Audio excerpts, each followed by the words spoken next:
Bonjour, bienvenue dans le podcast Danse avec le chaos. Je suis Doc La Luna. L'Inde, mon pays d'origine, m'a appris à danser avec le chaos, à faire des obstacles de la vie, des opportunités pour grandir. Après une carrière de médecin classique, je décide de quitter la blouse blanche. Je ne me retrouve plus dans les codes de notre société patriarcale, post-colonialiste. Les sujets qui me passionnent, se réapproprier les sagesses de son corps, de ses sens, de ses cycles, écouter les messages de son âme, incarner sa mission de vie et sa puissance, contribuer à partir d'un espace de guérison et d'alignement, être au service de la vie, déployer sa vision intégrative, incarner sa spiritualité dans ce monde.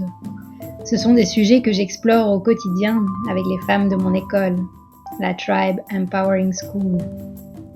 Ce podcast pour moi, c'est un rendez-vous avec mon âme et avec toutes les âmes qui souhaiteront partager un espace de reconnexion, de célébration, malgré nos doutes et les temps incertains que nous traversons. Je vous propose de transformer le chaos qui fait peur en chaos créateur. Namasté.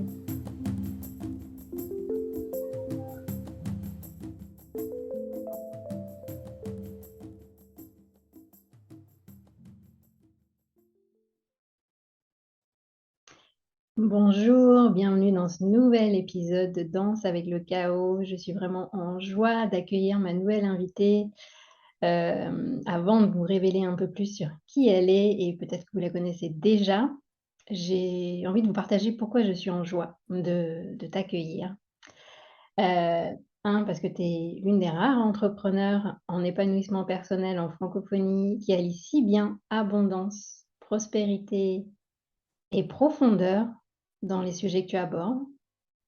2, parce que j'ai eu la chance de te rencontrer en vrai, en chair et en os, dans le cercle, dans le mastermind des entrepreneurs de Martin Latulippe, et que tu m'as vraiment touchée lors de cette journée où on s'est tous mis à chialer. Waouh, c'était un beau moment d'humanité et là, il y a vraiment une connexion super forte avec toi. Et parce que synchronicité, au moment où j'écrivais la conclusion de mon livre et il y avait un gros vide, je suis tombée par hasard sur un de tes posts et là, ça a été: «Mais oui, c'est ça, j'ai envie de terminer comme ça». Et donc je lirai tout à l'heure la citation de toi. Bienvenue Chloé Bloom, Merci. d'être là.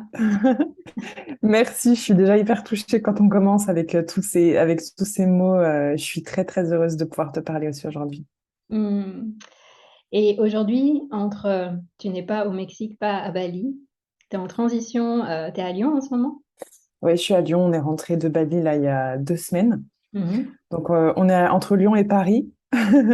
Comme tu le sais, comme on en a parlé en off avec toutes les conférences, les dédicaces, etc. Et puis on repartira au Mexique fin octobre. Et oui, parce qu'il y a une belle actualité, en ce moment pour toi, un bébé qui vient de naître et on va en parler bien sûr. Mais on peut déjà citer le titre de ton bébé, «Déployer l'amour de soi». Yes. Mon premier livre en fait, mon premier bébé, Mmh. mon premier livre, c'est ça, aux éditions Erol, Déployer l'amour de soi. Mais d'ailleurs, ils sont cousins nos livres, hein, puisque moi aussi je suis chez Erol. Ouais, je sais. Alors, la tradition dans le podcast, Chloé, c'est qu'avant de commencer à plonger dans tout ce que tu vas nous partager, qui va être connecté au chakra du cœur, c'est que j'aime bien proposer aux personnes qui nous écoutent quelques minutes de reconnexion à soi. Donc, quand je suis toute seule, je guide un petit exercice de reconnexion à soi. Et quand j'ai un invité, j'aime bien lui proposer qu'il ou elle nous guide. Est-ce que tu es prête pour ce challenge? Avec grand plaisir. Ça marche. À toi le micro. Mm. Je vais vous laisser fermer les yeux en douceur, détendre tous les muscles du crâne, les paupières, les joues, la langue, les épaules, la poitrine, le ventre, les hanches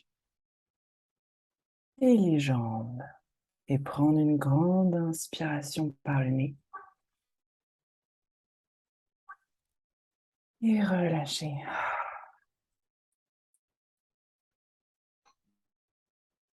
Encore une grande inspiration par le nez. Faites de la place au niveau du cœur.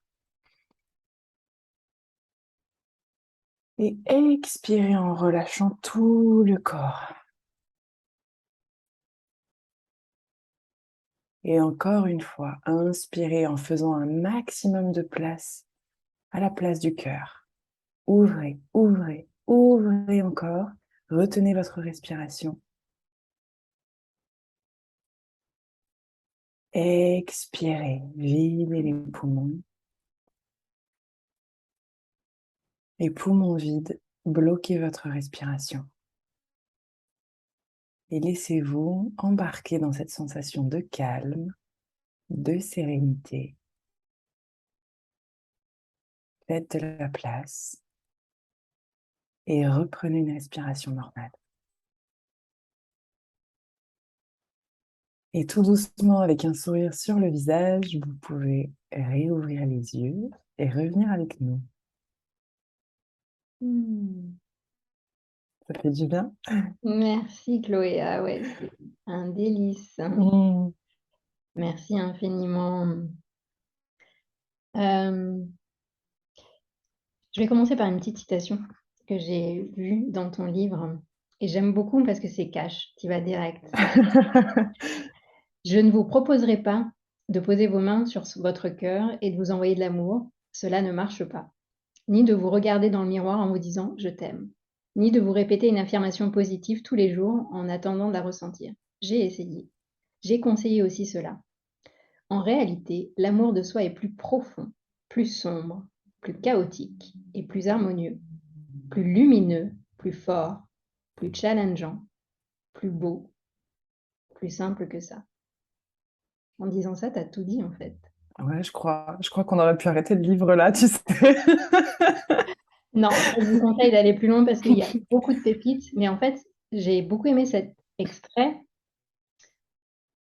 parce que c'est vrai qu'on entend plein de choses sur l'amour de soi et moi-même, j'aborde à un moment donné l'amour de soi dans mon livre et quand des journalistes me posent la question, mais comment on fait pour s'aimer? J'ai un peu le tournis parce que je me dis, mais vous avez une heure, une journée, toute la vie, on ne peut pas répondre en une phrase. Mais même en un livre, c'est hyper dur de répondre en fait. Mm. Moi, je crois qu'avec cette phrase, j'avais surtout envie d'exprimer enfin, de me battre un peu contre tout ce bullshit qu'on retrouve, je trouve, dans le dev perso, dans la spiritualité, etc., qui vise à compliquer les choses sans arrêt. Comme si la spiritualité, c'était accessible qu'aux élitistes, qu'il fallait posséder tout un tas de choses, faire des tas de rituels, etc. Et comme si le développement personnel, ça visait à se rajouter des couches à notre oignon plutôt qu'à en enlever. Mm. Alors qu'en fait, tout ça, c'est accessible à tout le monde. Et, euh, et en fait, enfin, vraiment, je remarque que, tu vois, c'est vraiment un truc que je remarque ces derniers temps, c'est que dans l'univers, dans la sphère du dev perso, de la spiritualité, dont en plus je fais partie vraiment, on a très souvent tendance à vouloir compliquer les choses, créer des problèmes, mais vraiment, ou se foutre de nouvelles injonctions de il faut que je fasse ça, il faut que je me lève tous les matins à 5 heures, il faut que je médite tous les jours, il faut que je fasse ci, il faut que je fasse ça, au lieu d'apprendre justement à se dépouiller, à faire moins, à être un peu plus aussi. Et puis tout simplement, en fait, à simplifier les choses, parce que l'amour de soi, c'est très simple, en fait. Et il n'y a pas besoin de se mettre devant un miroir, cramer des trucs ou je sais pas quoi. On peut faire ça si on a envie, tu vois. Mais c'est beaucoup plus simple et heureusement, t'imagines, sinon ça veut dire que c'est pas accessible à tout le monde, sinon ça veut dire que c'est pas accessible aux aveugles, que c'est pas accessible à ceux qui n'ont pas d'argent, qui peuvent pas s'acheter des choses à brûler. Enfin, Mm. voilà, c'est plus simple et je crois qu'il faut revenir à l'essentiel un peu. Ouais. Ouais, j'aime beaucoup cette invitation à épurer au fur et à mesure du livre et dans Ouais, tous les contenus que tu partages d'ailleurs, en fait. ouais. Euh, du coup, ça me permet d'enchaîner avec une question que je pose à tous mes invités ici. Chloé, comment tu danses avec le chaos, toi? Ouf, je sais pas si je danse ou si je me bats. Je pense que je suis un peu en train de faire de la capoeira là. Tu sais, pour le moment, je suis entre les deux, tu sais. Euh, En fait, le truc, c'est que j'ai la sensation d'avoir une personnalité, une structure, une manière de voir la vie, on peut appeler ça comme on veut, assez chaotique. parce que je vis beaucoup dans les extrêmes, je vis beaucoup mes émotions à l'extrême, mes décisions ont souvent été extrêmes dans ma vie, etc. Pour moi, le chaos, c'est le moyen de me sentir un peu vivante, si tu veux. Mm. Et je suis comme ça depuis que je suis assez jeune, à refuser la routine, à refuser ce qui est répétitif, etc. Et, euh, et c'est chouette, mais ça apporte son lot de souffrance. Et en fait, depuis que je comprends, euh, vraiment depuis que je comprends qu'en fait, les souffrances et ce qui est désagréable et le chaos et le fait qu'on maîtrise pas tout, ça fait partie de la vie, euh, je me dis que j'ai plus besoin de créer ce chaos parce que le chaos, il est déjà partout dans la vie. J'apprends plutôt à surfer dessus, tu vois, en me disant, OK, bon, bah là, il se passe quelque chose dont je n'ai pas envie. Il se passe quelque chose qui est difficile pour moi, quelque chose qui est désagréable. Je peux pas vraiment changer ça. Ça fait aussi partie de la vie. La vie nous met aussi des épreuves douloureuses sur le chemin. C'est ce qui fait que je peux aussi apprécier les joies, les plaisirs, la jouissance, etc. Bon, bah, faisons avec. Donc, je crée moins de chaos. Par contre, j'expérimente tout ce qui est extrême, ouais, mes émotions, mes souffrances, mes plaisirs, etc. Parce que je suis convaincue que la vie, c'est ça, en fait, que ça Mm. sert à ça. Et on est là pour ça. Yes. Et du coup, est-ce que le choix de devenir entrepreneur à un jeune âge te permet justement cette liberté d'expérimenter le chaos? Alors, oui et non, dans le sens où je crois que j'ai jamais vraiment choisi de devenir entrepreneur. Ça m'a un peu tombé dessus. Je savais pas ce que c'était, en fait. Un entrepreneur, moi, je savais pas du tout ce que c'était. Tout ce que je T'as déjà savais, été c'est... salarié dans ta vie? Ouais, ouais, moi, j'étais salariée, en fait, à la base. Moi, j'étais salariée, j'avais un super poste à responsabilité, très jeune et tout, donc j'étais hyper contente, un bon salaire. Puis, enfin, moi, j'étais vraiment persuadée que l'objectif de ma vie, si tu veux, c'était d'avoir un super poste et d'avoir un salaire à plus de 5 000 € avant mes 30 ans. Et voilà, Mm. tu vois. Et même le mot entrepreneur, je le connaissais pas vraiment. Enfin, tu vois, j'en entendais jamais parler, j'en avais pas dans mon entourage. Et ce qui s'est passé, c'est que j'ai fait un burn-out et que j'ai décidé de commencer à vendre en fait, tous mes rituels de naturopathie que je faisais pour moi, qu'on me demandait et qu'avant j'envoyais juste par PayPal. J'ai Mm. commencé à professionnaliser un petit peu ça et à commencer à le vendre, en fait. Mais c'est que au bout de 2 ans d'entrepreneuriat que je me suis levée un matin et je me suis dit, mais attends, en fait, est-ce que je serais pas entrepreneur? J'ai réalisé seulement 2 ans après, tu vois, parce que pour moi, l'entrepreneur, c'était vraiment la girl boss ou, tu vois, le mec en costard qui Mm. gagne une blinde. Et je me reconnaissais pas du tout là-dedans. Moi, j'ai jamais voulu devenir entrepreneur. Moi, je voulais juste faire des trucs que je kiffais, exprimer aussi mon art, entre guillemets, ma créativité, mes idées, etc., prendre ma place. Mais voilà, je voulais pas absolument devenir entrepreneur. Ce qui Mm. était sûr, c'est que je voulais me libérer de quelque chose. C'est pour ça que je te dis oui. C'est que quand j'étais salariée, j'ai tout fait. J'ai tout fait, j'étais pas faite du tout pour des horaires en particulier, des règles en particulier. Il y avait pas de sens, en fait. Je trouvais pas de sens, donc j'ai tout fait. Donc, bien sûr, le fait de faire ce que je veux, ça m'a fait me libérer. Et en même temps, je mets un bémol aussi là-dessus, qui est que quand on devient entrepreneur, on est persuadé qu'on gagne une liberté absolue, alors qu'en fait, on peut très facilement se remettre dans une petite cage avec cette idée de toujours faire plus, toujours produire plus, jamais s'arrêter de travailler, la course au chiffre d'affaires, la course à la Mm. notoriété, à tout ça. Et moi, je suis retombée dans une case aussi. Et je suis en train de déconstruire ça depuis 2 ans seulement, de piger que, où que je sois, la liberté, c'est à l'intérieur, hein, que je dois la ressentir. Ouais, Et c'est en me ouais, ouais. libérant de mes propres schémas, surtout. Et ouais, la pire boss en général, c'est nous. C'est clair. La maltraitance salariale, laisse tomber, c'est moi, à moi-même. Et d'ailleurs, ça m'intéresserait c'est une question qu'on me pose aussi. Une journée type de Chloé Bloom, ce serait quoi? Est-ce que déjà il y a une journée type? Alors, il n'y a pas de journée type. Ah Il n'y a ouais. pas de journée type, mais il y a des semaines type. Mm. C'est ce que j'aime bien expliquer. En plus, ça peut aider aussi les entrepreneurs à se structurer. J'ai pas de journée type parce que franchement, j'aime tellement pas la routine que vraiment, c'est pas un truc possible. En revanche, j'ai vraiment une semaine type qui est qu'en fait, j'ai scindé ma semaine en trois en fonction des casquettes que je devais prendre dans mon entreprise. Et en fait, dans mon entreprise, j'ai la casquette de la visionnaire, donc qui doit prendre les décisions pour la vision, tu vois, de l'entreprise, quel produit va sortir quand, comment on fait, comment on envisage les choses, où est-ce qu'on amène les valeurs, l'équipe, etc. Donc, j'ai cette casquette de visionnaire. J'ai aussi la casquette de manager, puisque j'ai une équipe et que bah, il faut manager, il faut régler du plus petit au plus gros problème, voilà, être à leur disposition, faire les réunions, etc. Et j'ai aussi Vous êtes combien? là, on a 7 salariés et des prestataires, on a une trentaine de personnes en gros qui travaillent avec nous. Ok. Voilà. Donc j'ai cette casquette de manager et la dernière casquette, pas des moindres, qui est que vu le modèle de mon entreprise, j'ai une casquette d'artiste Mm. où c'est à moi de créer les contenus, c'est à moi de créer les podcasts, vraiment la créativité, c'est moi. Donc si tu veux, ce que j'ai fait, c'est que j'ai scindé ma semaine en trois. Le lundi et le mercredi, je suis dans ma casquette de visionnaire. Donc c'est à ces moments-là, en fait, tu vois, qu'on va mettre les réunions avec mon associé, qu'on va décider des programmes, des produits, qu'on va prendre les grosses décisions, répondre aux mails, etc. Le mardi, je suis dans ma casquette de manager, donc à dispo pour mon équipe. C'est là qu'on fait les réunions. C'est là aussi que je fais toutes mes interviews, tu vois, comme Mm. aujourd'hui.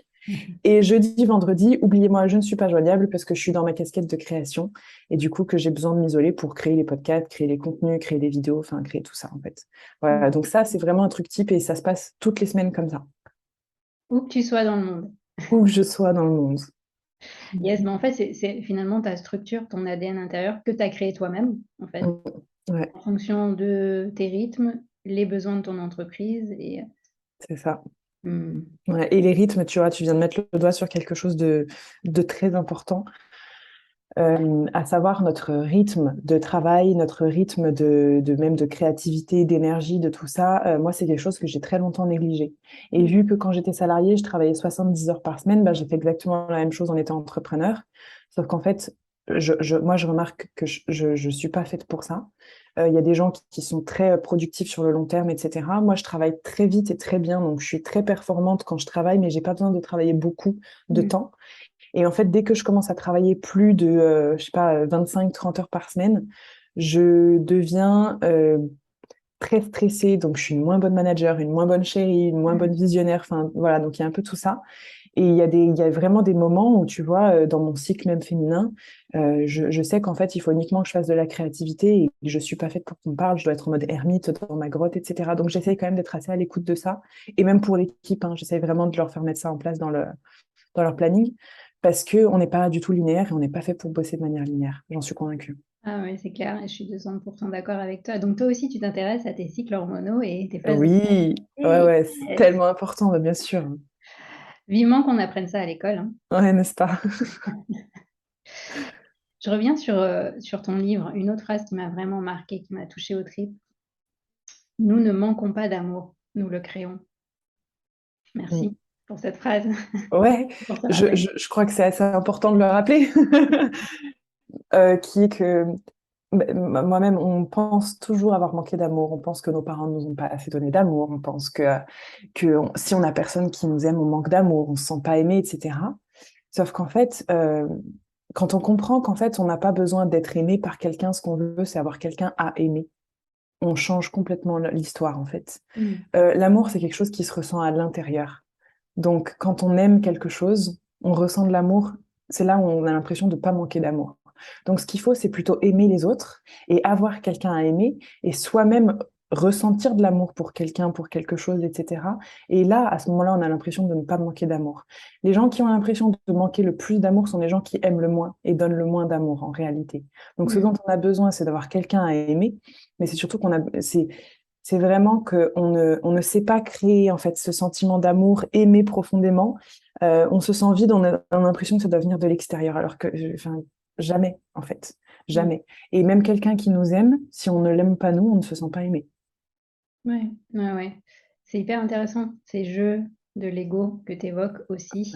Mm. Ce fameux ego qui, souvent, dans l'univers du développement personnel, on te dit que c'est pas bien l'ego, il faut couper l'ego.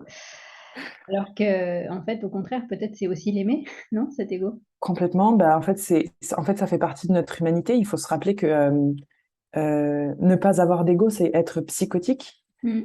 Et c'est extrêmement dangereux parce que notre ego, c'est ce qui nous permet de faire la différence entre la table et moi, entre l'autre et moi. Enfin, ça, c'est ce qui développe la notion de l'altérité aussi.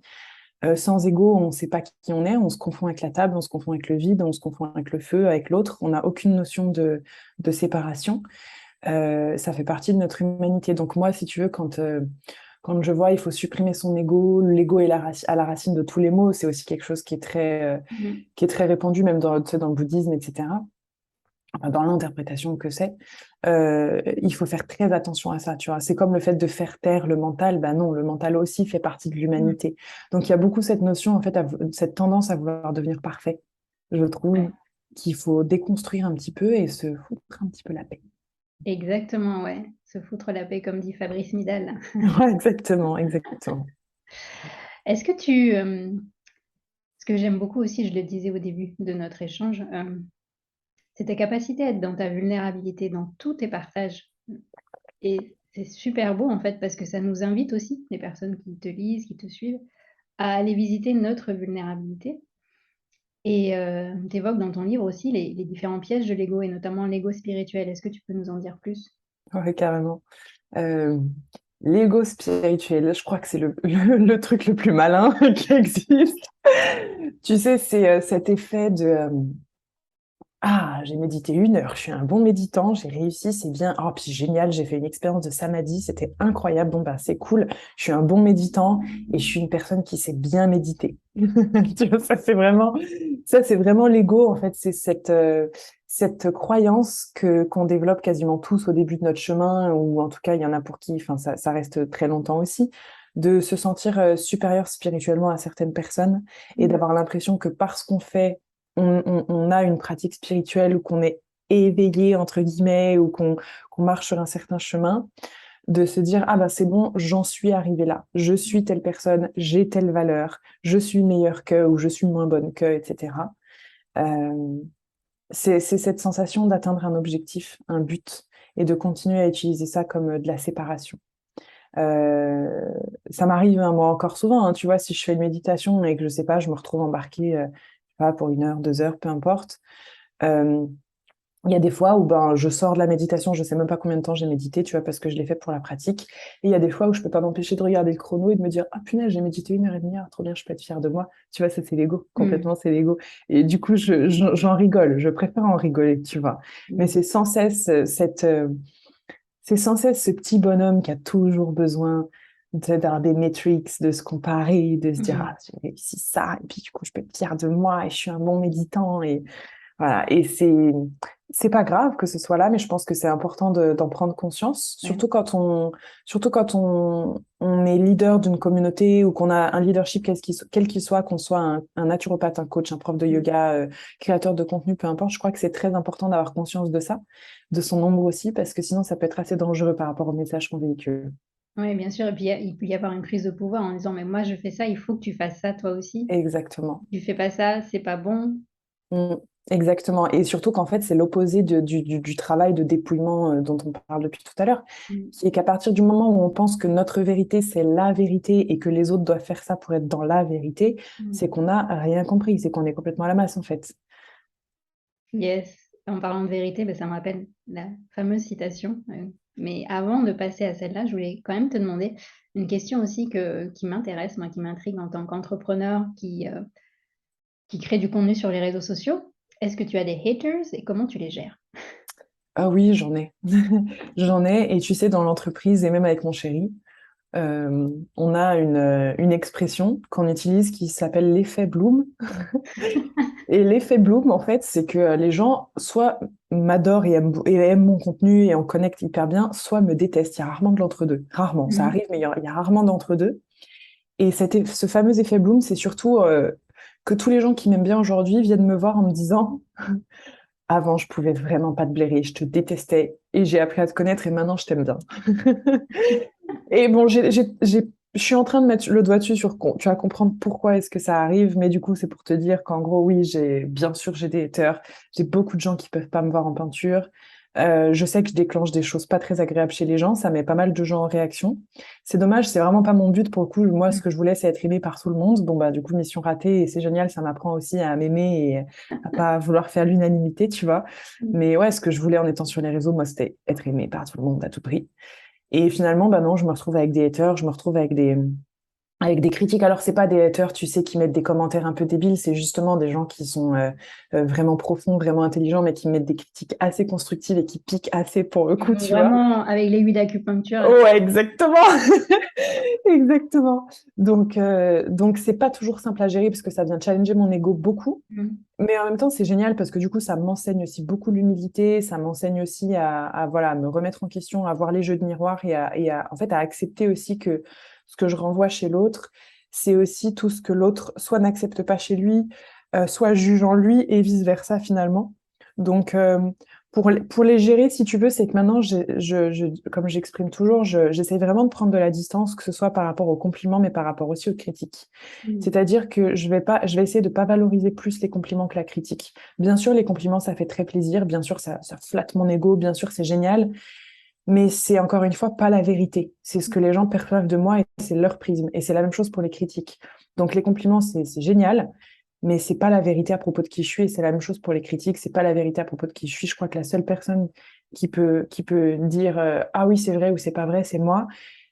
Peut-être mon chéri, parce qu'il me connaît très très bien sur le bout des doigts, tu vois. Mais en réalité, personne ne peut me connaître de par les réseaux sociaux ou en m'ayant vu 10 fois, c'est pas possible en fait. Donc c'est toujours un prisme, c'est toujours biaisé, j'essaie de garder ça à l'esprit au maximum. Ouais, Mm. yes. Et des haters, on va passer à une autre énergie, moi, qui me parle de plus en plus. Et je pense que ça résonne pour toi aussi. Pour toi, c'est quoi la sororité? Mm. C'est trop rare encore, mais on y vient. Pour moi, la sororité, c'est cette énergie d'amour qui circule entre les femmes. Et pour moi, c'est une énergie de guérison. Mm. Pour moi, c'est vraiment une énergie de guérison parce que on le sait qu'on est dans cette société très yang, très patriarcale, etc. Donc même les femmes basculent beaucoup plus dans un mode yang que yin. C'est aussi pour ça que tu vois, la séduction, c'est quelque chose qui est mal vu, alors que ça fait partie de notre énergie, ça fait partie de notre biologie, etc. Que même la compétition entre femmes, c'est quelque chose qui fait partie de notre énergie aussi, pour avoir le plus beau guerrier, etc. Mais en fait, je pense que si on apprenait chacune à revenir à une énergie aussi plus yin, ou en tout cas à plus accepter aussi ce yin, écouter beaucoup plus nos cycles, nous écouter, nous comprendre et arrêter de refouler certaines parts de nous, à savoir justement la séduction, à savoir la fatigue, à savoir la colère, à savoir même tu vois, toutes nos envies sexuelles, enfin tout ça, si on apprenait vraiment à reconnecter avec l'animal sauvage, avec le jaguar un peu à l'intérieur, on se rendrait compte qu'en fait, on fonctionne comme ça parce qu'on est des femmes et que on se comprendrait beaucoup plus et qu'en fait, on est toutes sœurs. Il y a de la place pour absolument chacune d'entre nous. Mm. Et la personne qu'on est en train de critiquer, qu'on est en train d'essayer de descendre, en fait, c'est simplement on comprend pas qu'en fait, elle est comme nous. Elle est juste comme nous, elle est sûrement passée par les mêmes choses que nous, peut-être même si c'est des choses différentes, elle a sûrement déjà vécu la même chose que nous. Elle a du mal à vivre dans cette société patriarcale exactement de la même manière que nous. Et je suis convaincue que si on apprenait à mieux se comprendre, à mieux s'écouter et à faire passer cette sororité-là avant le fait de vouloir s'écrabouiller parce qu'on apprend que non, il n'y en a qu'une d'entre nous qui peut s'en sortir, on guérirait beaucoup plus de choses. Et je pense que c'est vraiment avec la sororité qu'on guérit euh, cette blessure du féminin qui est incommensurable, qui est énorme, qui est Ouais. immense dans ce monde-là, qu'on apprendrait aussi à faire plus de place pour le masculin conscient, parce que Mm. c'est encore assez rare aussi, tu vois, et que tout simplement, on se soutiendrait beaucoup plus, tu vois, et ça serait, dans un monde idéal, ça serait plus doux de vivre dans un monde où il y a plus de sororité, je crois. Mm. Oui, d'ailleurs, dans ton livre, tu ouvres avec une question. Comment cela se passerait-il le jour où l'humanité apprendra à s'aimer avant toute autre chose? Ouais. Ben, je crois que, moi, de ce que je crois, c'est que il y aurait pas ou plus de guerre, je pense. Je pense que l'argent ne servirait plus à rien. Mm. Je pense qu'il y aurait pas autant de pouvoir de lobby. Je pense qu'il y aurait moins de violence, moins de viol, moins de tout ça. Parce que quand on apprend à s'aimer, on arrête de refouler tout un tas de choses, on arrête de mettre dans l'ombre tout un tas de choses et du coup on est beaucoup moins victime de nos pulsions, de nos addictions, de tout ça. On arrête d'essayer de vouloir acquérir du pouvoir, de la force, de la domination, etc. Donc peut-être que je suis un peu, c'est peut-être un peu utopique, mais je pense que le monde se porterait mieux. Ouais, mais je pense qu'il y a plein d'utopiques qui nous écoutent et qu'on est bien plus qu'on ne le pense et continuons à vibrer ces Exactement. rêves. Exactement. On va bientôt arriver à la fin de cet échange. J'ai même pas vu le temps passer. Et moi, j'aimerais aller encore plus loin parce que j'ai eu la chance d'assister à un de tes ateliers en ligne sur les états modifiés de conscience. Enfin, tu fais tellement de choses. Mm. Euh, donc, un grand merci. Continue, continue. Yes. Et mais est-ce que tu peux nous partager tes bébés, tes créations du moment? Oui, bah, carrément. Donc là, il y a le livre justement Déployer l'amour de soi. Euh, donc que je conseille à tout le monde, Moi aux aussi. hommes et aux femmes. Je reprécise parce que je sais que beaucoup de femmes vont sûrement l'acheter, mais les hommes aussi, c'est pour eux, il n'y a pas de problème. Donc ouais, ce livre qui est disponible vraiment partout et qui a un format assez dynamique, comme tu as pu le voir, vraiment, c'est pas juste un Mm. roman, il y a plein de phrases, de choses, on retient, on avance à son rythme, etc. C'est un voyage. C'est vraiment un chemin initiatique, ouais. J'ai vraiment essayé de faire ça pour initier, planter des petites graines, et puis ensuite, une fois que le lecteur est sur la route, il continue. Voilà, c'était vraiment l'idée du livre. Et là, l'autre gros bébé sur lequel je suis en train de travailler, qui naîtra, je pense, pardon, en novembre, c'est un programme sur le travail de l'ombre. Parce que Mm. j'en parle un tout petit peu dans le livre, mais c'est un travail qui fait partie de ma vie depuis des années. Et, euh, et moi, c'est quasiment l'unique manière que j'ai d'avancer dans la vie et de me dépouiller et de me libérer. Mm. C'est vraiment ma manière de me libérer. C'est un travail de minimalisme, j'ai envie de dire, parce qu'on enlève de plus en plus de couches de l'oignon. On s'accepte, on apprend à être vulnérable surtout. Et on rend normal des choses qui sont perçues comme pas normales dans la société aussi. On se permet d'exprimer. Donc, c'est vraiment un gros travail de libération. Et donc, voilà, je suis en train de bosser sur cet accompagnement qui s'appelle Clair Obscur qui sortira en novembre. Génial. Et Mm. puis, évidemment, les contenus de ton podcast, les contenus Mm. sur les réseaux sociaux pour avoir sa petite dose de Chloé Bloom chaque semaine. Voilà, exactement. Et moi, j'ai la joie de t'accueillir dans mon école, la Tribe Empowering School, pour le programme Sexy Smart Spirituel, 9 lunes pour Mm. accoucher de soi, où tu as accepté d'être notre quatrième lune amuse, la lune amuse de la lune du cœur. Tu vas Et nous je suis très enseigner. honorée. Ouais, Ça va être vraiment super. J'ai hâte. moi aussi. Un grand merci à toi, Chloé, pour ce Merci temps beaucoup. ensemble. Merci. Je n'ai pas oublié, donc, dans mon livre. Est-ce que vous êtes prêts pour écouter, pour laisser vibrer un partage que tu as fait? Donc, je pense que c'était il y a 1 an et demi, le jour où je suis tombée par hasard sur ce post. Et vous, quelle est votre médecine? Quand on me demande ce qui m'a permis de me rapprocher de ma vérité, de l'amour de soi avec sincérité, je peux vous le dire. La méditation, le breathwork, la prière, l'introspection, des lectures, le voyage, des rencontres, l'entrepreneuriat, la nature et plus que tout la relation de couple. Mais ce qui a été ma médecine ne le sera pas forcément pour quelqu'un d'autre. Ce qui sonne juste aujourd'hui pour moi sonne peut-être faux pour quelqu'un à cet instant-là. Une médecine n'en est qu'une que lorsque l'on est prêt à l'accueillir. C'est pour cette raison que je ne soutiens pas les injonctions. Méditez, écrivez, respirez, car chacun trouvera ce qui résonne dans sa quête de soi. Quoi que vous fassiez et qui résonne en vous, vous êtes sur la bonne voie. Ça fait du bien de réentendre ça. Et c'est chouette parce que je me rends compte qu'un an et demi après, je suis toujours alignée avec ça et j'aurais pu le réécrire 1000 fois, je pense. Hmm. Et c'est hyper important que vraiment tout le monde comprenne ça. Il y a rien, il y a pas de il faut, il y a que des je veux. Et je pense que c'est important quand on chemine de choisir la manière dont on veut cheminer. Il n'y a rien à faire de particulier, on n'est pas obligé de faire comme les gens qui nous inspirent.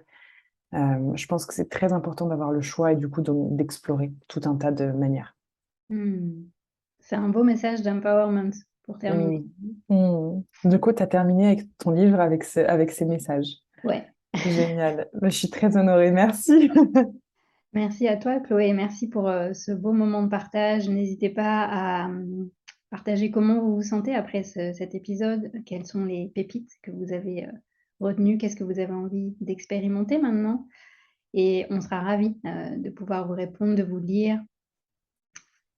Je te souhaite une belle semaine de rencontres avec les personnes qui vont venir à ta rencontre pour la signature, pour la promotion de ton livre. Ça va être... Ça va être riche, riche, ça va être très riche parce que je sais pas si tu ressens ça aussi, mais tu sais, une des frustrations qu'on a dans le métier, c'est que ce soit que virtuel. Et moi, des fois, je manque un peu de contact humain, Ouais. j'ai envie de voir, tu sais, parce que sinon, on se rend jamais compte de l'impact qu'on peut avoir. On se rend pas forcément compte qu'il y a vraiment quelque chose qui se passe, Mm. alors qu'en fait, on est une méga grande famille. Et rencontrer ces gens-là, c'est quand même génial. C'est hyper inspirant. C'est Donc, clair et puis ça te ouais. donne de l'énergie, en fait. Mais C'est oui, vraiment ce que j'observais, moi, cette semaine, je suis à Paris et de rencontrer ce que je disais aux personnes qui étaient là aux événements, c'est: «Merci d'être là, on est oui. vivants, on se voit, on C'est se ça. touche, On on se se fait des câlins». touche. Ouais, c'est ça. On se sourit, on se remercie, on se connaît un peu. Ouais, c'est tellement inspirant, tellement riche, tellement nourrissant. Ouais, c'est très fort. Yes. À Cool. bientôt. À bientôt. Merci encore. Merci à toi. Si vous avez aimé cet épisode, s'il vous a fait du bien, n'hésitez pas à liker, commenter, vous abonner sur votre plateforme d'écoute ou sur YouTube. Et n'hésitez pas à partager aussi. Peut-être que vous avez des personnes autour de vous à qui ça fera du bien. C'est grâce à vous que j'espère ce podcast pourra toucher toutes les personnes qui ont envie d'œuvrer dans ce nouveau monde qui va naître du chaos.